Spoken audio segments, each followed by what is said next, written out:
According to ancient Greek poets, philosophers, and historians, the present age is just a shadow of the former epoch called the Golden Age of Kronos. But who was this ancient god, Kronos? All Greek astronomical traditions agreed that Kronos was the planet Saturn.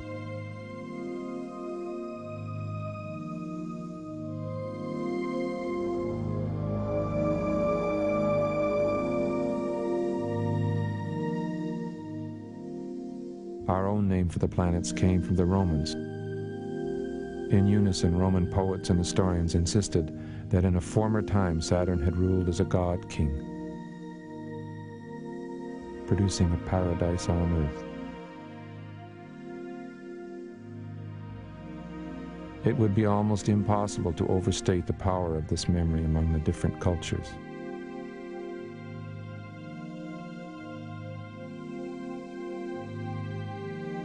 For the Babylonians, the Hebrews, and the Greeks, the most sacred day of the week was the Sabbath, a ritual remembrance of the lost epoch.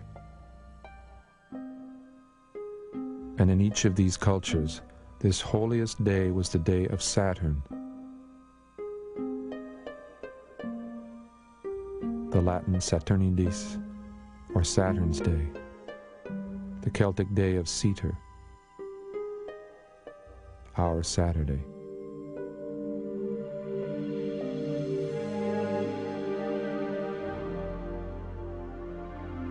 But the Golden Age did not last. In the myths of Quetzalcoatl, of Ra, and of An, of Kronos and of Saturn, the Golden Age does not just come to an end. It ends violently.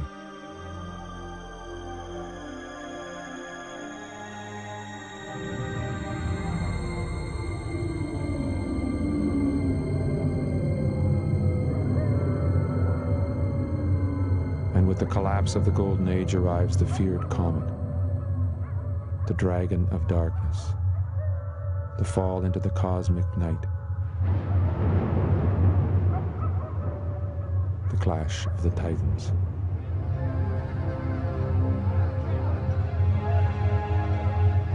All of the symbols of doomsday.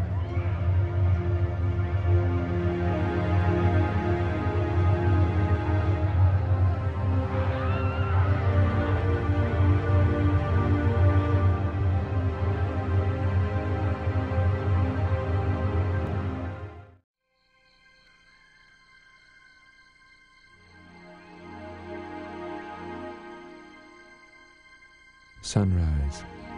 To the star worshippers, a symbol of the cosmic dawn, when the universal monarch, the first sun god, shone above the world.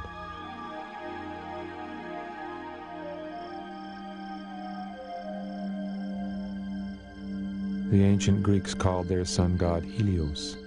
We assume they were referring to the sun we know, the sun that rises in the east and sets in the west. But in the earliest Greek manuscripts, Helios was the name of the planet Saturn. And the Greeks were not alone. The Babylonian Shamash, always translated as sun, was identified as Saturn. So also the Egyptian Ra, the Hindu Surya, the Latin Sol.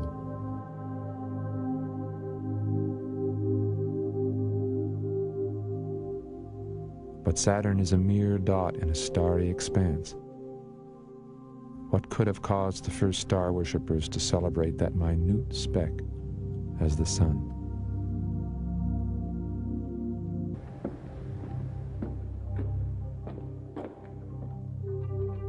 Every day our sun rises in the east and sets in the west. But the archaic sun god Saturn did not rise or set. It did not move. Egyptian texts say of the sun god Atum, or Ra, the great god lives fixed in the middle of the sky. Surprisingly, the Babylonians used almost exactly the same language to describe the sun god Shamash in the stationary center of heaven. For an earthbound observer, there is only one motionless spot in the sky, the celestial pole. The stars we see are actually cutting a circle around the polar axis, close to the star Polaris.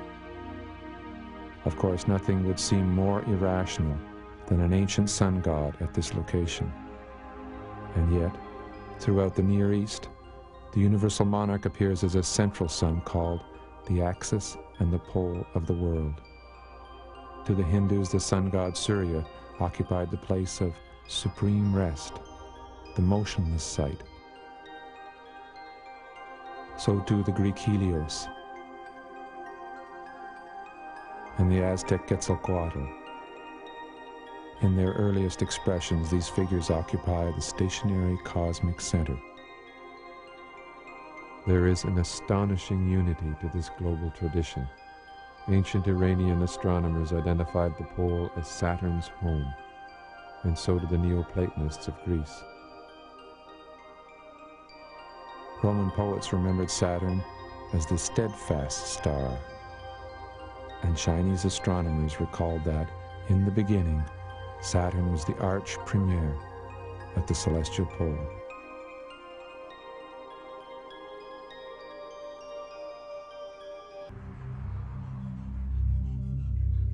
On every continent, archaeologists have uncovered curious drawings of an archaic sun. They do not look like our sun, yet they are strangely similar. And most mysterious of all is the great crescent encircling the sphere of this enigmatic sun. Early Egyptian drawings place crescent horns on the sun god Ra.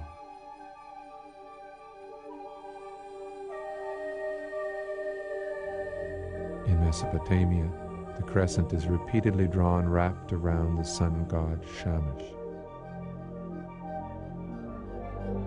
A crescent horn turning in the sky. The image appears throughout the world. A vast crescent, unlike anything in our own sky today.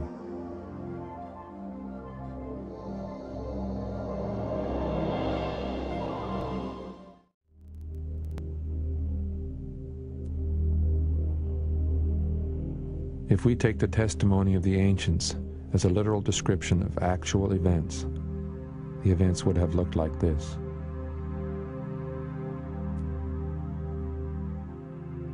The earth moved in a congregation of planets appearing as immense forms in the sky. Saturn was seen as a huge, stationary body at the celestial pole. Venus appeared squarely in the center of Saturn, and Mars appeared inside of Venus. Jupiter was there also, but hidden by Saturn.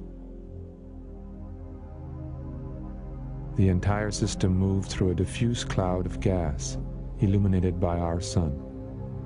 On Earth, this meant that there was no clear distinction of day and night. At an early juncture, gaseous material or dust stretched from Venus toward Saturn. In periods of stability, these radiating streams appeared as a three-pointed and a four-pointed star-like pattern.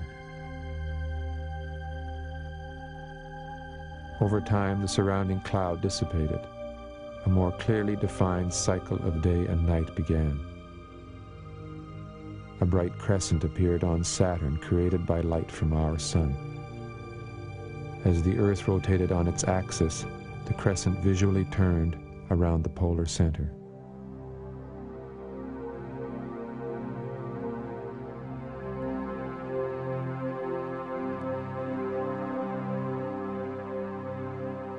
The smaller planet Mars was progressively destabilized and appeared to descend from its central position as it moved closer to the Earth.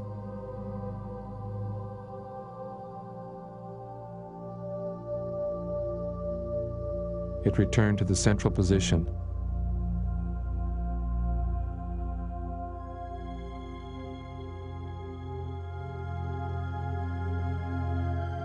then descended still further, growing larger with each descent.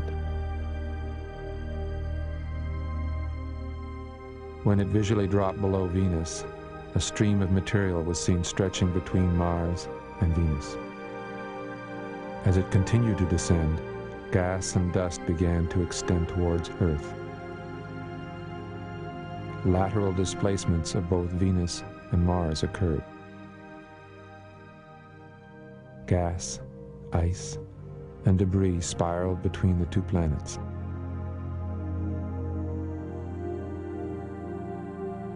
Eventually, the spiraling material gathered into a band encircling Venus.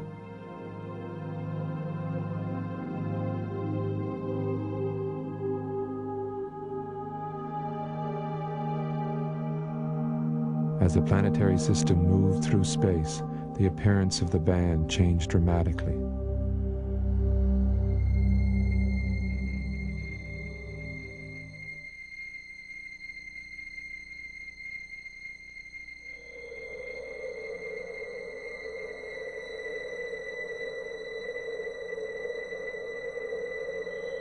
The vertical movements of Mars continued. Atmosphere and other material stretching toward the Earth with each descent.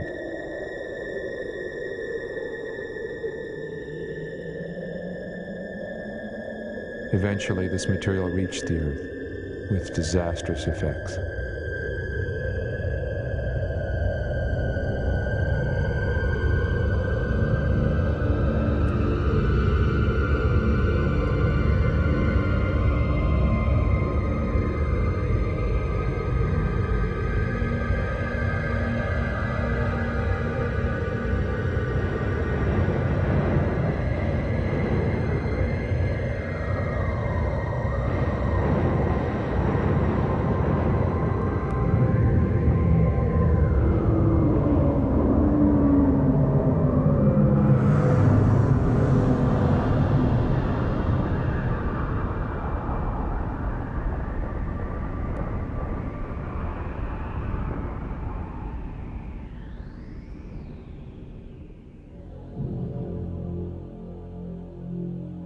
When the skies cleared, Mars was seen moving away, a stream of gas and dust stretching upward, with Mars appearing as the apex of the illuminated column. The band encircling Venus gradually opened.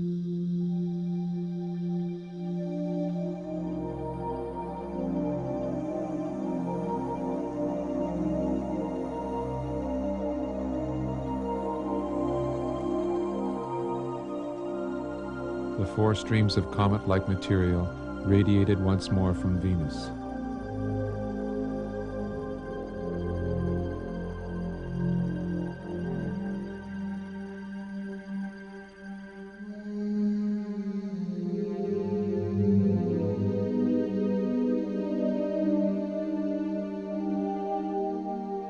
And material stretching from Mars to Earth retreated up the polar axis.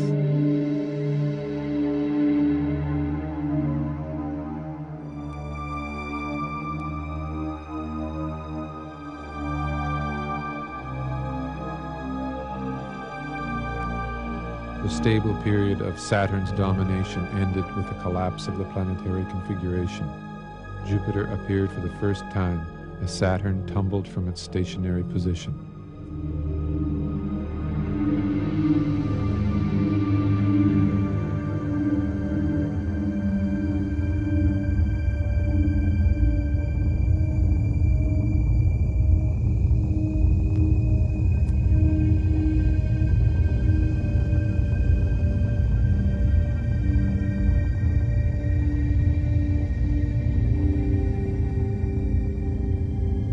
These events were followed by a period of great confusion and upheaval.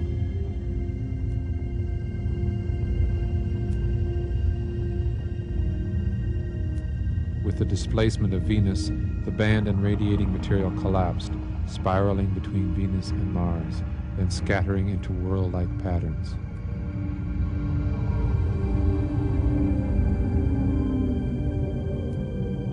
There was a temporary renewal of the configuration, now visually dominated by Jupiter.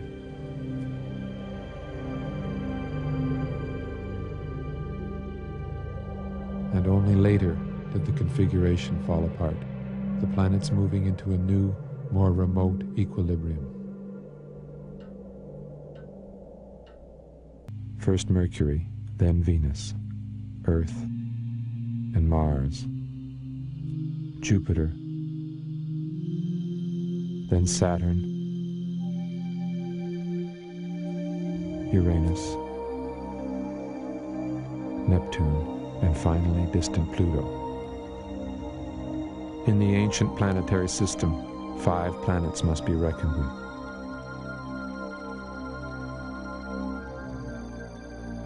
Jupiter, Saturn, Venus, Mars, Earth. This planetary configuration circled around its own center of gravity as it simultaneously revolved around the Sun.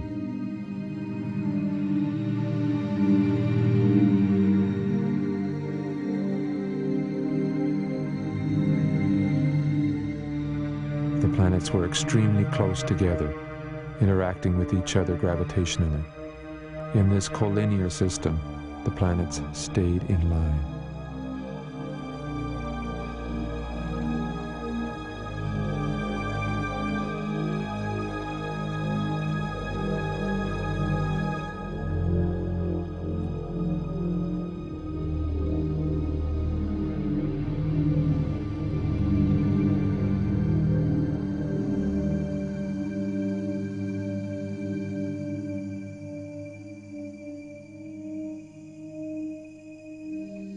But the small planet Mars was moved by resonance into an increasingly elliptical orbit. It began to oscillate between the 2 larger planets, Venus and Earth. As Mars approached the larger bodies, atmosphere and oceans were pulled from its surface. Clouds of water, gas, and dust scattered into the surrounding space, then were pulled and stretched between the planets. The alignment grew progressively more unstable, leading to displacement of Venus, Mars, and presumably the Earth. Eventually, the result was a complete unraveling of the alignment, a dismemberment of the configuration.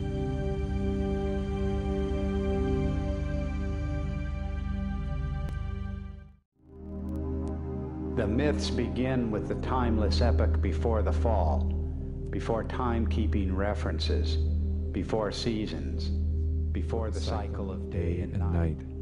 It is the Golden Age, the age of the great planetary conjunction. In the beginning there was the universal monarch, the firmly seated God, the motionless sun.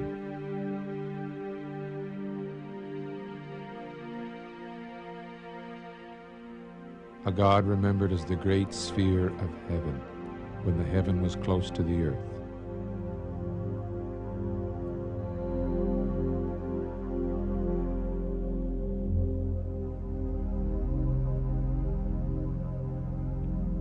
The universal monarch possessed a luminous eye, heart, and soul, the mother goddess, Venus, daughter and spouse of the universal monarch.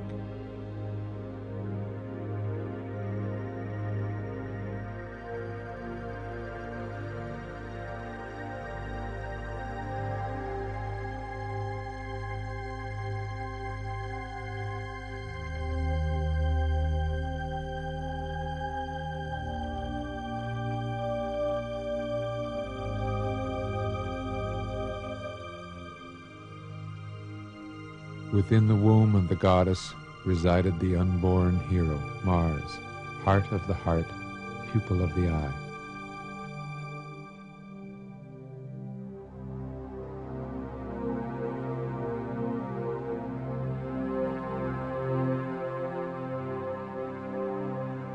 The goddess was the great star, radiating its comet-like hair in all directions, the celestial prototype of the beautiful princess.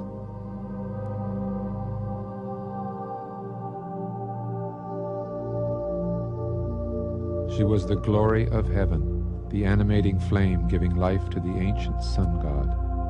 Her place was squarely in the center of the sun.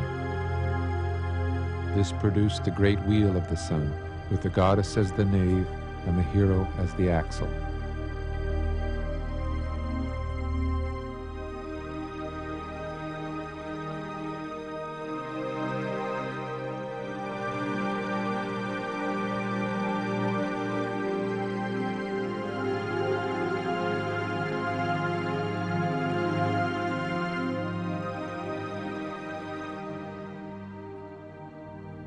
As the configuration evolved, the comet-like streams gathered into 3 rays, remembered as the triform or threefold goddess.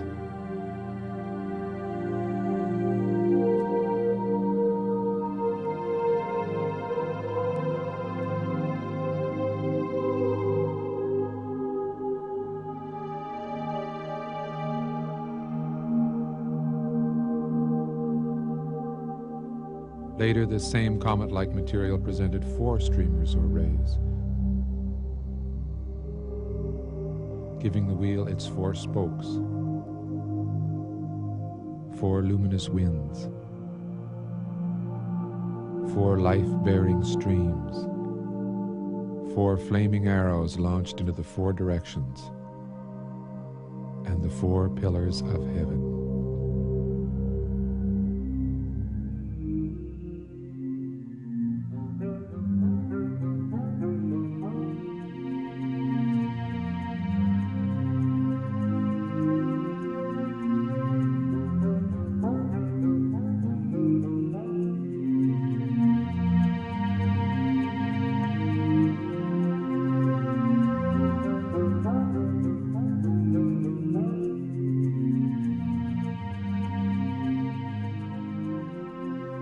Day and night arrived with the coming of a great crescent on Saturn, this crescent enclosing the central star of Venus. Saturn's crescent horns provided the celestial timepiece for the daily cycle, fading against a brightening sky as they rose to the right.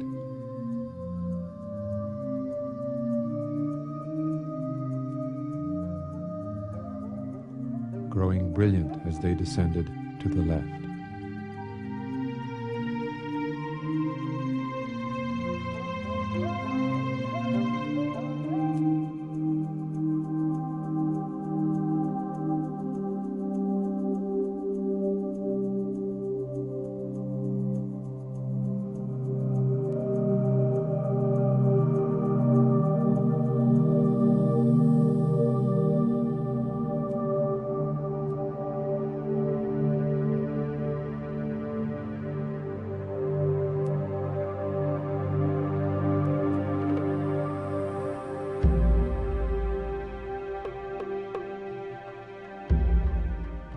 The hero was born from the womb of the mother goddess and wore the goddess as a conical crown.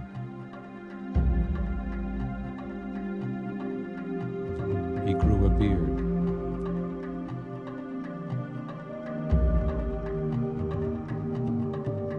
His tongue protruded.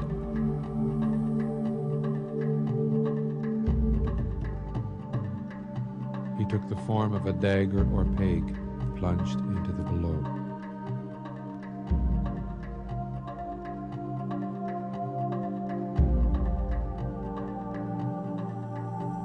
The hero consorted with the goddess, re-entering the goddess womb as the impregnating seed, then emerging again in a new incarnation, as both the goddess and the hero broke away from their original axial positions. The reborn Mars wore a spiraling sidelock, which was the goddess herself now taking on her serpentine aspect.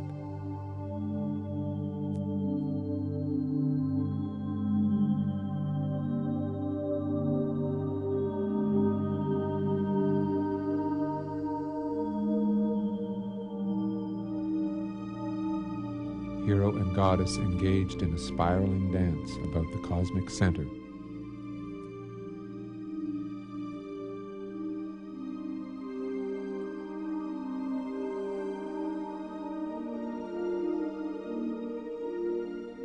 The serpent tail wrapped itself around Venus to produce a band presenting the form of a great eye,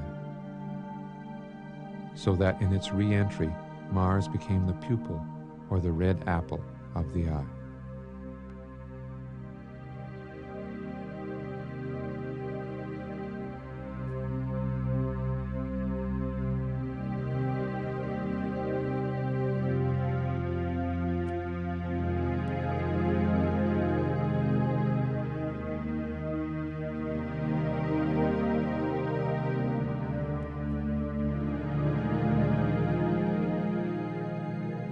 Saturn's golden age was interrupted by catastrophe, when the enclosure of the gods was sealed shut.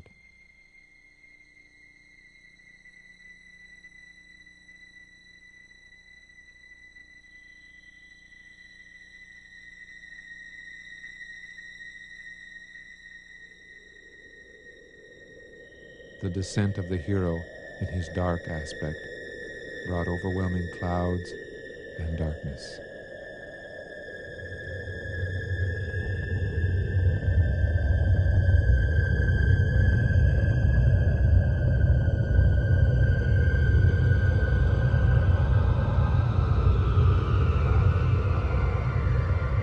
This was the underworld journey, the archetypal ordeal of the hero, and for the earth, a deluge of fire and water.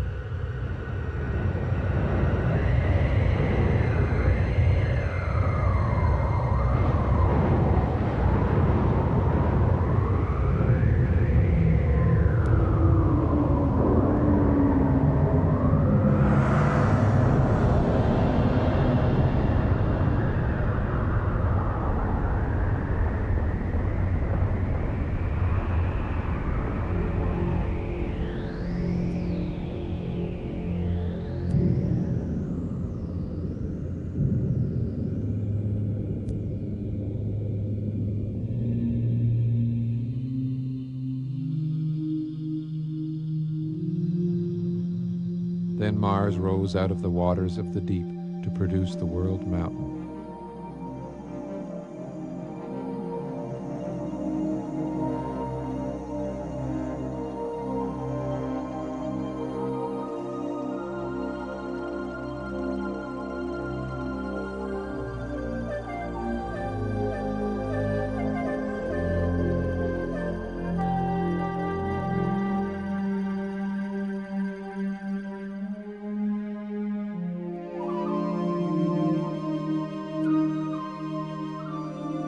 The opened eye of Venus formed the rim of the great world wheel, the fiery body of the encircling serpent.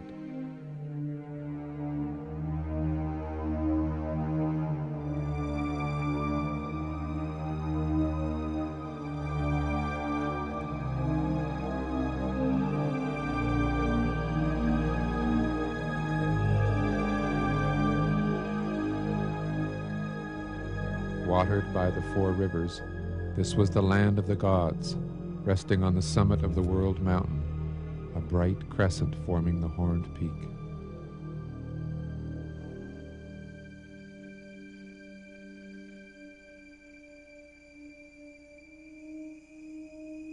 The mountain of Mars became the mooring post of the turning sky.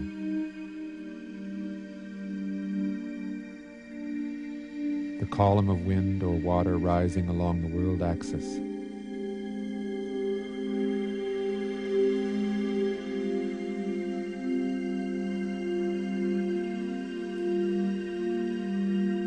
The pillar of the cosmos, with its four extensions holding aloft the world wheel. But the ancient paradise did not last. The hero spirited away the goddess, or stole the heart of the universal monarch who tumbled from the summit of heaven.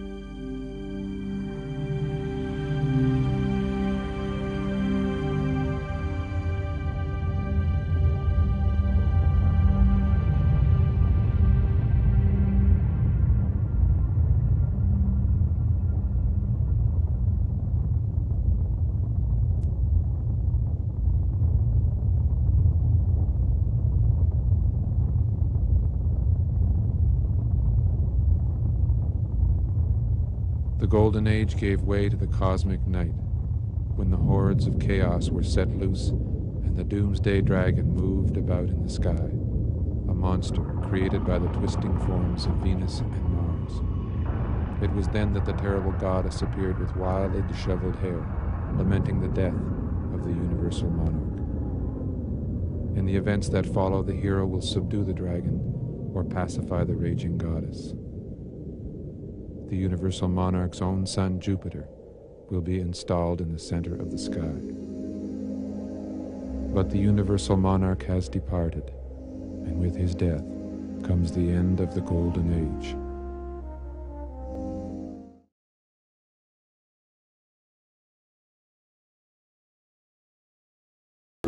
In palm reading, the middle finger represents Saturn.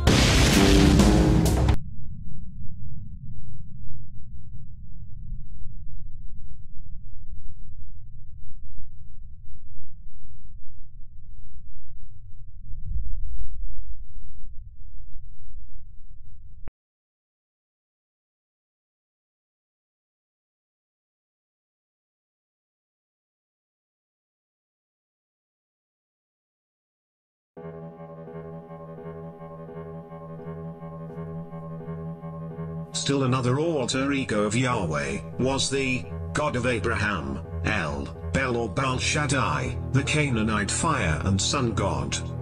God spoke to Moses and said to him, I am the Lord. I appeared to Abraham, Isaac, and Jacob as El Shaddai, but by my name Yahweh I was not known to them. Exodus 6:3. The above passage is a clumsy attempt to disguise the fact that Yahweh, before choosing to reveal his name, had two predecessors, El and Shaddai. The change in name also suggests a change in gender. El Shaddai, the Thunderer, the Powerful, Invincible One, is one of the Judaic names of God, with its etymology coming from the influence of the Ugaritic religion upon modern Judaism. The word Shaddai, derived from the Phoenician root shd. Shaddai was one of the many gods in Canaanite religion.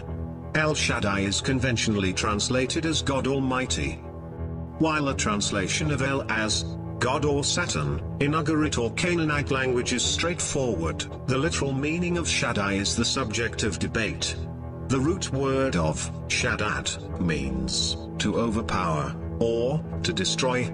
This would also give Shaddai the meaning of destroyer, representing one of the many aspects of God. El Shaddai is also known as God of natural disasters, God of the mountaintops, God of the storm, and the name is used in context with volcano stories. In Canaanite texts the gods are often collectively called the Sadaim, which might be interpreted as the Almighty Ones. However, the interpretation of Shaddai as Almighty has in itself been questioned, some scholars concluding that it might refer to mountains.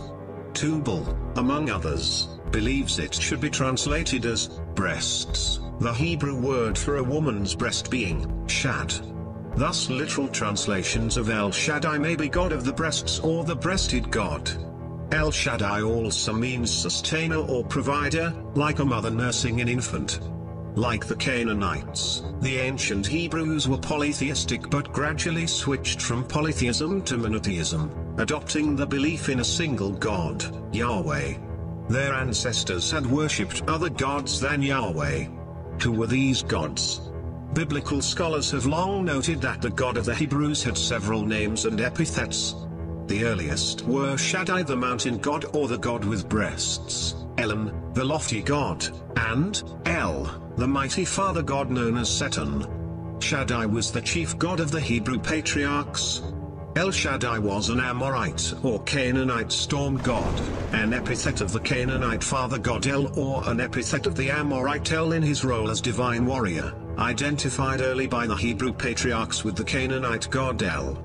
Admittedly, the primitive meaning of Shaddai is obviously breast. The Hebrew word shad, plural shadaim, means breast. Scholars believe that El Shaddai was a relic of an ancient Canaanite goddess who had been transformed into a male god. Other scholars believe Shaddai means mountain god. And Jacob said to Joseph, El Shaddai appeared to me at Luz in the land of Canaan, and he blessed me, and said to me, I will make you fertile and numerous. And Shaddai who blesses you, blessings of the breast and womb. Genesis 48:3-4, 49:25. This would make Abraham's God the God of the breasts, or a hermaphroditic deity, a male god who had incorporated female characteristics. This is not uncommon among fertility religions. Dionysus is among the various gods of this sort who had feminine qualities. Nonetheless, El Shaddai is a feminine noun. This is the Hebrew equivalent of Mother Nature. Greek translators suppressed the feminine translation of Shaddai to maintain an image of male strength. Author Bob Madison in his book titled Now and Then states, Enlil's youngest son Ardad, his name was Ishka, and his cult animal was the bull, which meant he of the mountain land. The Sumerian Ish was rendered Shadu in Akkadian, so that El Shadu became the biblical El Shaddai. Scholars speak of Ardad, whom the Hittites called Teshub, as a storm god, always depicted with a lightning thundering, and wind blowing, and thus the god of rains. The morning sun rising above the mountains is depicted on a cylinder seal, inscribed with the Sumerian designation of the sun god as Dimmei, Ut-Ar, or Satum, that is the sun god or god Shaddai. Satum is the Babylonian pronunciation of the Assyrian Shadim, or Shaddi, meaning mountains, and is also equivalent to Suti, which is explained as high places, hilltops. There can be little doubt that this old Babylonian title is the origin of the enigmatical Hebrew Shaddai. While Dimmei means creator, Dimmei Satum simply translates as creator of the mountains. The Sumerians thought that the sun rose and set behind a twin mountain, the mountain of the east and west, which day by day guarded its rising and setting. Twin mountains solidly links this with Tubal's breasts translation. Understanding that Mother Earth's breasts was a metaphor for twin mountains. El Shaddai was identical with the El, that is El Shaddi of the Semitic Assyrians, the Dimmei Satum and Ishka of the ancient Sumerians, the El Shadu of the Akkadians, and the El Elyon, or highest god of Melchizedek. All the references to Abraham's God are in the form of El, such as El Shaddai, God of the mountain, sometimes also referred to as the Almighty in the heavens, suggesting an astral deity. If it was Moses who gave the Israelites their God Yahweh, this God Yahweh was fused or synchronized with the gods El and Shaddai.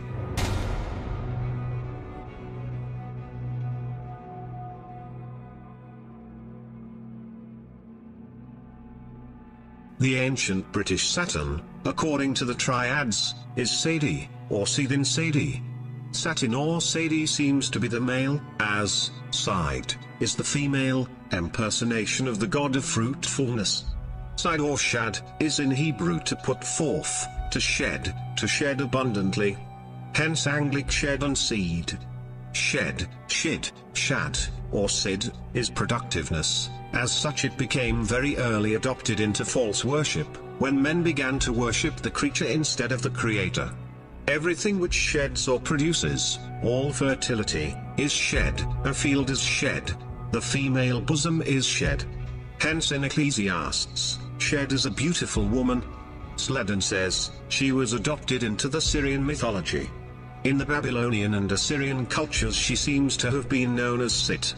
Accordingly, Sidi was a legitimate title of Seers, the goddess of Gorn, and we learn from Sanchoniathon that Siton is bred Gorn. Sito was Seers. The Suddim, or gods of nature, were worshipped by the early inhabitants of Canaan. From them the fruitful valley of Suddim was named as early as the time of Abraham. Saturn wielding the sickle or scythe was likewise known as god of the corn and god of the harvest. The Canaanites and Israelites, following their pernicious example, offered their sons and daughters to Siddim, and the aboriginal Mexicans, before the arrival of the Spaniards, offered children in sacrifice at the first appearance of green corn above the earth. And again at the different stages of the corn's progress. Again we see the correlation of child sacrifice, linking El Shaddai with the likes of Baal, Moloch, Kronos, and Saturn. When Abraham was told to sacrifice Isaac, the present text, Genesis 22, is a conflation of Yahwist and Elohist material, to use the old classification. It is not priestly. Had a priestly writer written this text, the deity who demanded the sacrifice of the beloved son Isaac would have been El Shaddai. El Shaddai was later demonized in Psalms 106:37, condemned as one of the devils, the Canaanite Sheddim, to whom the Israelites sacrificed their sons and daughters. Psalms 106, in fact, provides a concise chronicle of how the chosen people whored after other gods, that is, were polytheistic. Blavatsky states, El, the sun god of the Syrians, the Egyptians, and the Semites, is declared by Plato to be no other than Set or Seth, and El is the primeval Saturn, Israel. Shiva is an Ethiopian god, the same as the Chaldean Baal, Bel, thus he is also Saturn. Saturn, El, Seth and Kian, or the biblical Kian of Amos, are all one and the same deity, and may be all regarded in their worst aspect as Typhon the Destroyer. When the religious pantheon assumed a more definite expression, Typhon was separated from his androgyne, the good deity, and fell into degradation as a brutal unintellectual power. Set was worshipped as a god until the time of Ramesses, and after that the name Set became Typhon. Typhon is a later name of Set, later but ancient, as early in fact, as the 4th dynasty, for in the ritual one reads, O Typhon Set, I invoke thee, terrible, invisible, all-powerful god of gods, thou who destroyest and renderest desert. Typhon belongs most decidedly to the same symbolical category as Shiva the Destroyer, and Saturn the dark god. When the Semitic dynasty Hyksos came into power, they favored the Egyptian god Set, Ahab, whom they fancied identical with their own Sidek, or El Shaddai. Set was primarily and preeminently god of the pillar, and El Shaddai we hold to have been a form of Set Ahab on his mountain of the pole. Set was a deity of the northern celestial pole. Throughout Saturn's reign this sun planet remained fixed at the northern celestial pole. To further solidify this connection, El Shaddai is also known as the unchangeable, that is fixed. The Egyptian Set is identical with the Semitic Seth. The word Set in Egyptian, as well as in Hebrew, means pillar, and in a general sense, the erect, elevated, high. As noted by Herodotus, Typhon was traditionally identified with the Egyptian Set, who was also known to the Greeks as Typhon. Typhon derives from the Greek word, typhine, meaning, to make smoke, fume, singe, burn slowly. Typhon is thus the chthonic figuration of volcanic forces, the cause of eruptions. The Greeks also frequently represented him as a storm demon. Typhon Set, the adversary of Horus, was figured under the symbol of a serpent, called Apophis, or the giant. And it cannot be doubted that he was only a later form of the god Seth. Plutarch mentions Apophis, and shows he was the Titan Saturn. Saturn's serpent is shown biting its tail, a proper emblem of the endless circulation of years, ages and periods of time. Saturn's planetary symbol is also the cross of the Tau, entwined with a serpent. Amazingly enough, both symbols are representative of the S and T, the two most dominant letters of Saturn, Sut, Set, Seth, Saturn. Furthermore, author A. Brian Lasseter in his book titled Mythology for the Microcosm displays a list of 7 oppositions that are directly connecting Saturn, Set, and El Shaddai as one and the same divinity. This can only mean one thing. In a passage of the Egyptian Book of the Dead, Set is called Tet, a fact which, according to Bunsen, intimates that Thoth inherited many of the attributes of Set. They were, however, in reality the same deities. Set, by change of the initial letter, becomes Tet, one of the names of Thoth, or rather the same name, as Set agrees with Seth. We have in this an explanation of the statement that Tet, the Phoenician Teort, was the snake god, Esmon Aesculapius, the serpent being the symbol of Tet, as we have seen it to have been that of Seth also. In this we have a means of identifying the Semitic deity Seth, with the Saturn and related deities of other peoples. The god of time was worshipped under the names of Kian, by the Egyptians, clearly taken from Sion, a name of Saturn, or Seth, and Sion is the same as Gain. El or El was at the head of the Babylonian pantheon. With this deity must be identified the El or Elos, of the Phoenicians, who was the same as Cronus, who again was none other than the primeval Saturn. Saturn and El were thus the same deity. The latter, like the Semitic Seth, being, as is well known, symbolized by the serpent. A direct point of contact between Seth and Saturn is found in the Hebrew idol Kian, mentioned by Amos, the planet Saturn being still called Kaivan by Eastern peoples. This idol was represented in the form of a pillar, the primeval symbol of deity, which was common undoubtedly to all the gods here mentioned. We may take the line of calling every system of polytheism, monotheism in disguise, or we must confess that the monotheism of the Israelites was polytheism in disguise. We find that El, Elohim, Yahweh, Elion, Kronos, Saturn, Uranos, El Shaddai, Baal, Bel, are after all one and the same, or else transmutable deities of the God of the Israelites.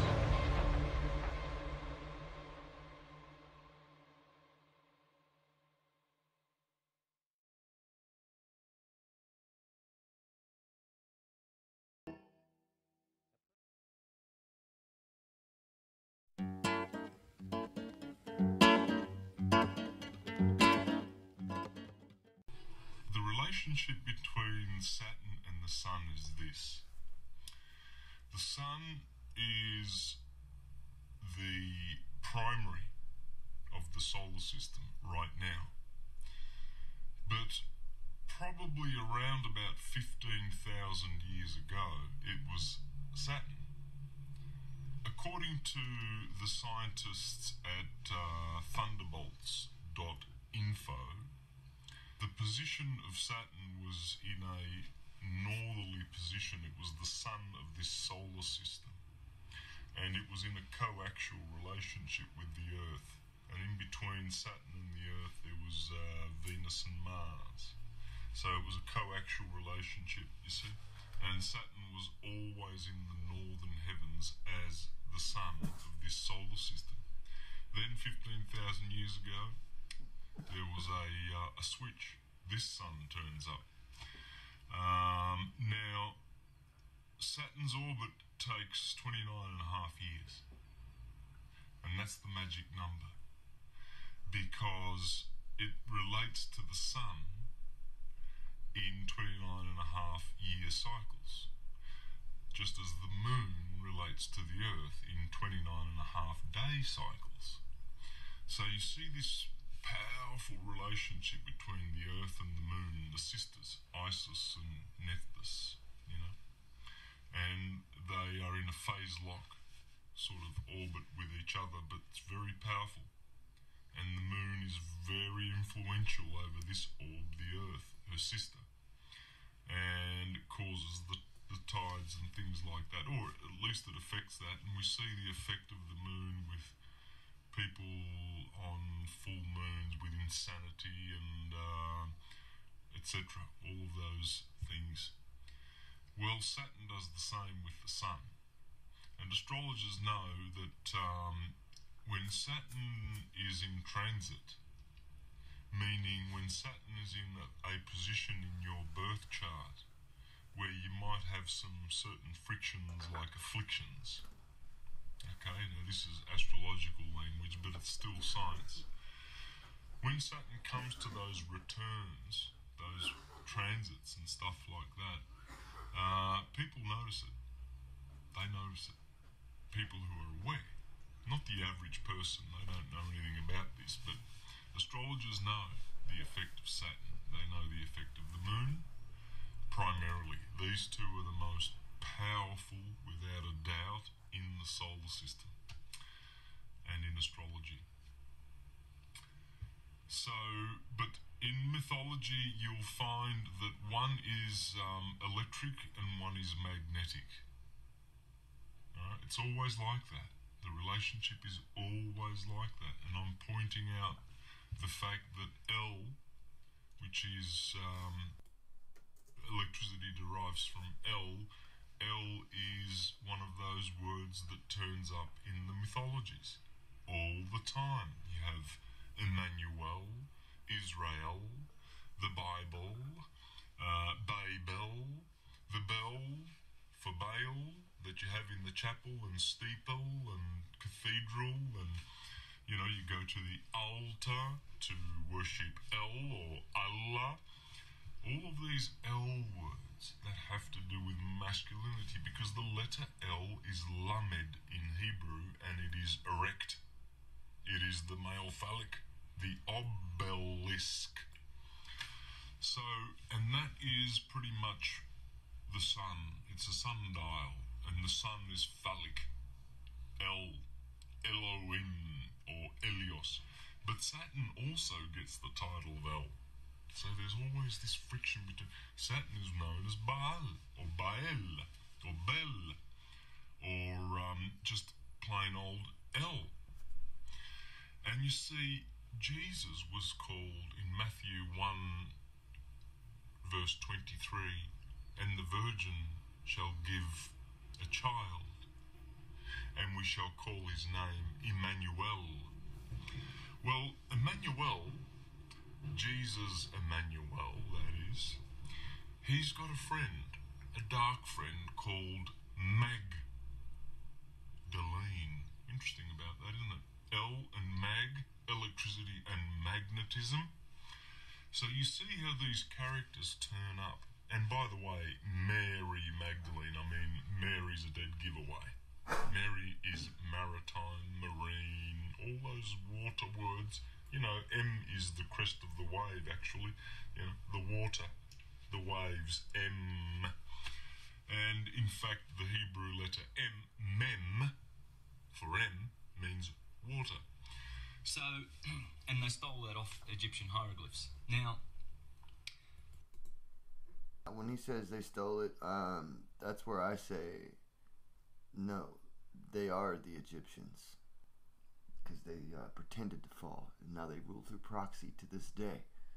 But that's where we differ, Santos and I. I love his work, though. I'm just saying, I don't go with that rationale.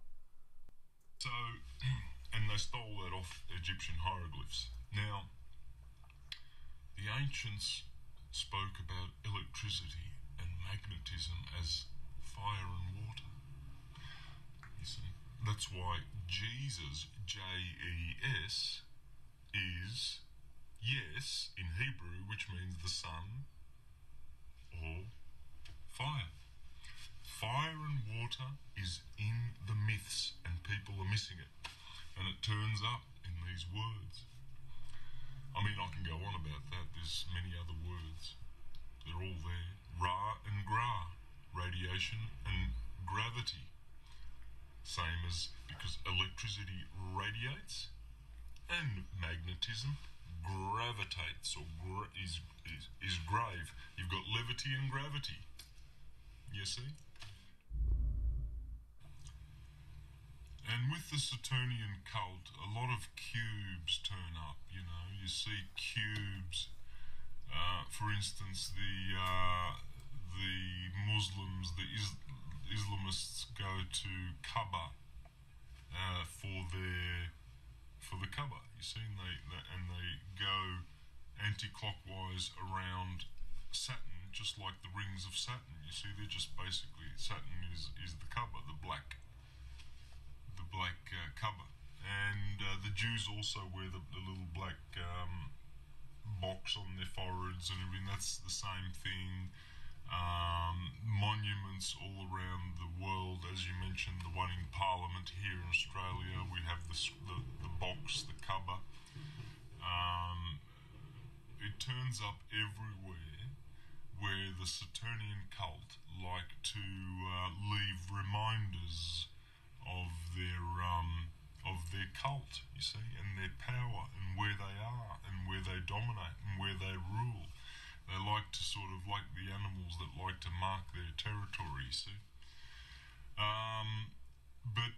Yeah, it turns up. It also turns up in our institutions, you see, when they give you on graduation day the square and the round black hat, and they dress you in black. This is all Saturnian.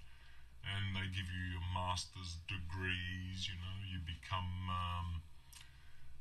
you get the degrees. What are these degrees? Well, the word degrees is a tricky one, because it has to do with 360 degrees, last time I checked they were angles, and last time I checked angles has to do with angels. So the language of angels happens to be the language of angles, which happens to be the angles that go around the circle, the degrees that you get when you get your master's degrees. Only the people who have their master's degrees don't know anything about the angles or the angels. So that's what the language of the angels is. It's astrology, as above, so below. As the orbs go around that circle, by degrees, you see the sun travels 1 degree every day. And it does these 365 degrees, and finally it goes around the circle. Well, every one of those angles is an angel. And those 365 angels are looking after us, because they are different angles of emanation of vibration from the sun.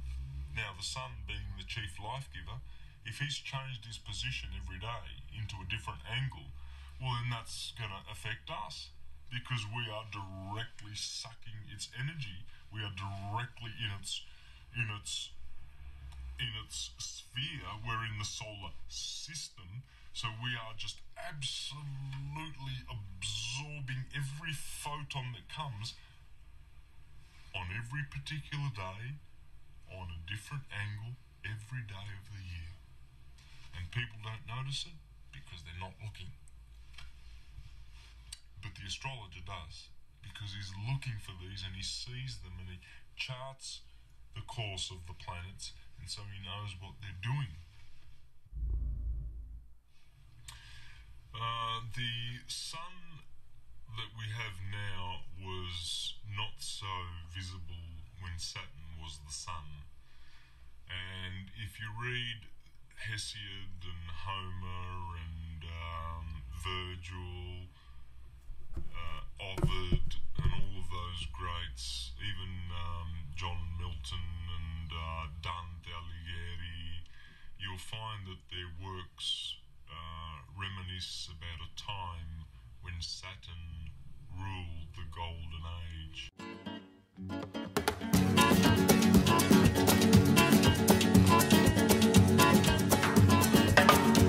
Ese amor llega así, esta manera, no tiene la culpa. Caballo le dan sabana, porque es muy despreciado, por eso no te perdono llorar.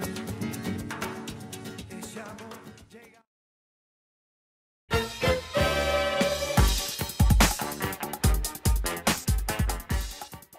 The Queen Victoria writing table, and now if we look down at this table, it has a few bits and pieces on the top, things needed for writing in years gone by. And interestingly, on this table we have a goat's head, which would be on all 4 legs of the table, including a cloven hoof on the bottom of each leg.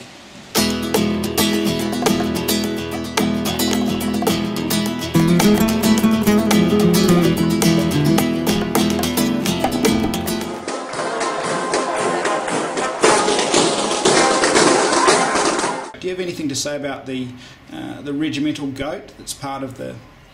Yeah, again, it's a symbolism of Saturn. Saturn is the Capricorn, rules Capricorn. And the goat, the pan goat, is 3 goats. He's the pan goat, he's the scapegoat, and he's the mountain goat. And the symbolism applies threefold. Capricorn, that's what it's all about. And so they're telling you about their pan goat guy here, and also the scapegoat of Israel, because they are Israel. In fact, they've taken the crown of Israel, Great Britain. That's what it's all about. It's the scapegoat of Israel. Baphomet, yeah, there's the connection with Baphomet.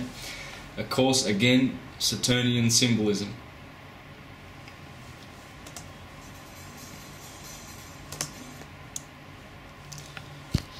I mean, all I can say about that is it appears to be like a, you know, a protrusion, you know, like a pine cone shaped vesica piscis, perhaps a pineal gland or something like that, a lotus or fire, or, you know, of the mind. This is to do with, you know, illumination, I guess.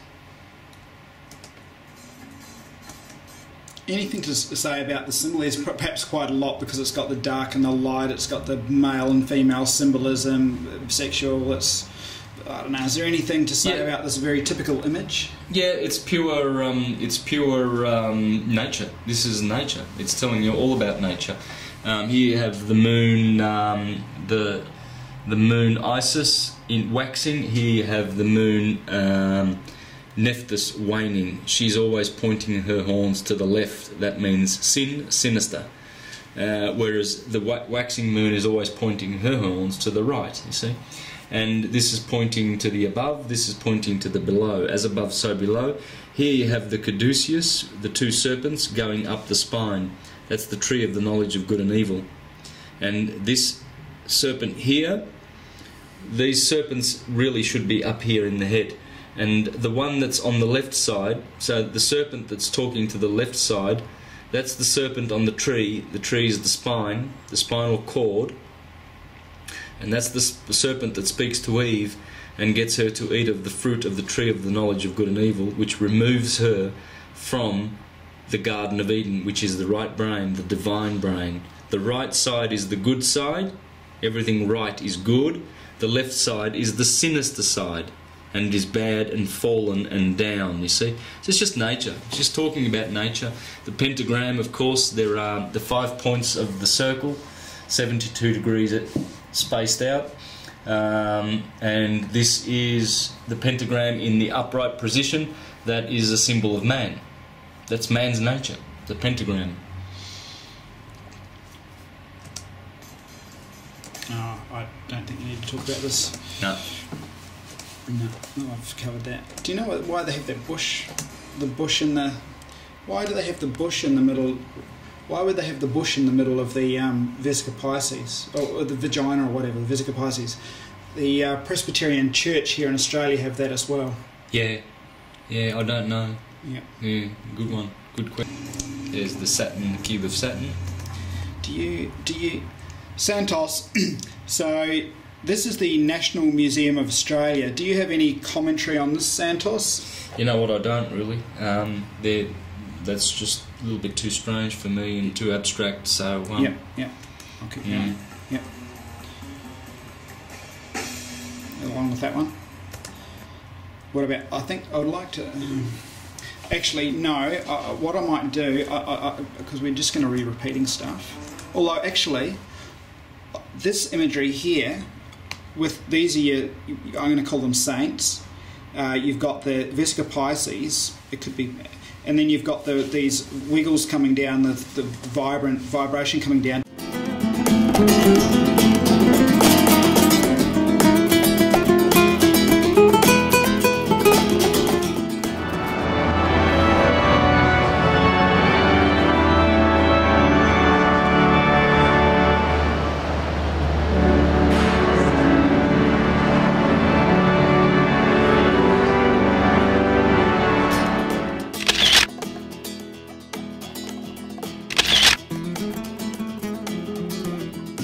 Vibrant vibration coming down. Do you mind speaking to that? Yes. Well, well, the holy dove is what comes through the vesica piscis. The vesica piscis, of course, is sacred geometry, and it deals with where souls come through to inhabit mortal fleshly bodies. But all of this beautiful imagery here, this recalls to me the Orion Nebula, and where the holy dove is, right in the middle of the Orion Nebula. I would point people to the work of Danny Wilton on Starscream, and check out his stuff on the Orion Nebula, because all of this imagery points to the place where the Mayans and many cultures say that stars are born.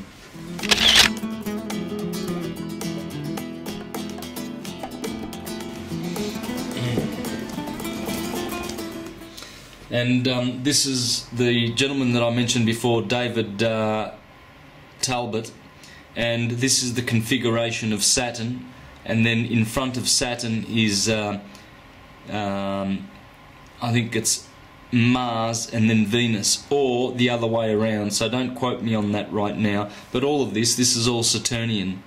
This is the cross of Saturn, you see, or the Sun, because he was the Sun. We must remember that this was when Saturn was the northern Sun in a coaxial arrangement with the 4 planets. So we're just going to finish up here by looking at some footage taken within the Darling Park, Darling Harbour area within Sydney. Enjoy.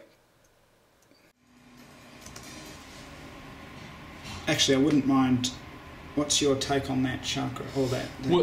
Well, this appears to me, this is a lotus, and it's either 4-leaf or 8-leaf, and if so, this would pertain to the lower chakras and possibly the solar plexus. And this is solar imagery, you see, and yin and yang, the 4 elements or the 4 cardinal points, and you see how they're all sort of connected to the tip of this sun. So I would suggest that this is pointing to the lower chakra of the solar plexus. Okay.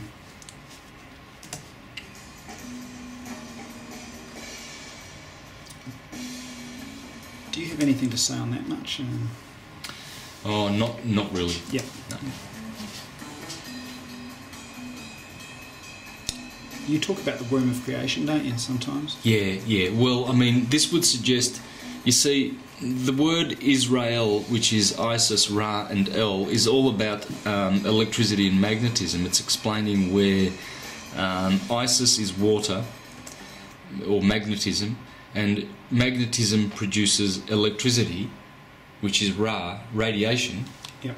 And El is also electricity. You see, so Israel is just saying magnetism produces electricity, produces magnetism, produces electricity. Yeah. And it goes on forever. This is coming out of the North Pole. Do you have anything? And what's on top of this? It's the ball with the bird on top. You see that ball, the pole with the ball and the bird is common. This is what it is. So it's got the shaft, and then it's got that ball with Cygnus on top, or that crane on top. Yeah. All right. Yeah, let's make a comment here. Yeah. Well, this would be the world, you see, and the world tree. There's always a shaft that goes through. It's like an axis. And, of course, at the top of this obelisk that's in the water, again, you see the feminine and the masculine, the male penetrating the feminine world. But it's pointing to the north, as you say there, and there's a bird on top of this obelisk. Well, in the northern dome of the northern skies, there is Cygnus. And usually you'll find that the Saturnian cult and these people, they're always pointing to either Orion or Cygnus or Draco up in the northern stars. So this would be pointing to the northern stars, telling you what's there. There it is. Yeah. See, I can edit it in when I'm presenting it. Yep.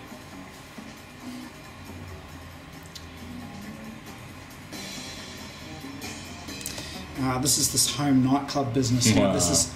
That's the home nightclub. Yeah.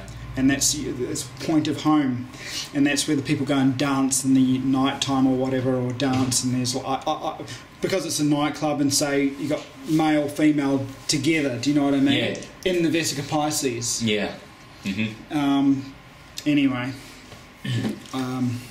Yeah, again, sacred geometry. This is all sacred geometry. This building here is based on the Vesica Pisces, of course. And as you said, this is the home nightclub, okay? So, yeah, places where these controllers, they like to give us bread and circus. And these days, they've really, sharpened up their act, and they give people clubs, you see, where they can go and be chic, and they can meet other people, and pick up other people, and and where they can be introduced to new drugs that are damaging to the human organism and very, very dangerous, and then of course they get them addicted to drugs in places like this, and of course they control the drug market. They always have since the East India and Hudson Bay corporations. They're pirates. This is the fruit, this is the offspring, this is their work, the work of pirates. They use sacred geometry, of course, but their devices are evil, you know, most of them. Actually, Santos, the magic square of Saturn is actually right there beside it. That's it there, the 3, and that's got 3 down there. That's the magic square of Saturn right beside the home nightclub. Right. Yep, there you go.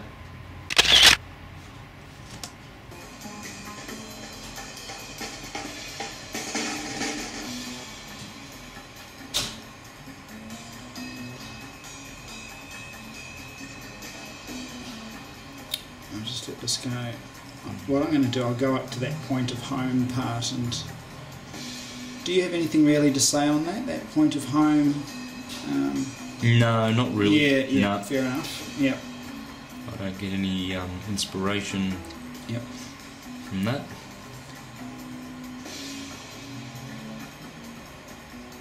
With the Vesica Pisces shape here, path of winter solstice sun. You're right, James. Of summer solstice sun. You're right. Yeah, I'm stressing. Good on you. Stressing? Stretching. Getting a bit stiff now and then. Old age, you know. So I hope you enjoyed these outtakes with Santos. It was certainly a pleasure for me to go through some of my information with Santos. So if you're watching Santos, thank you. And everyone else, I hope you enjoyed it, and bye for now.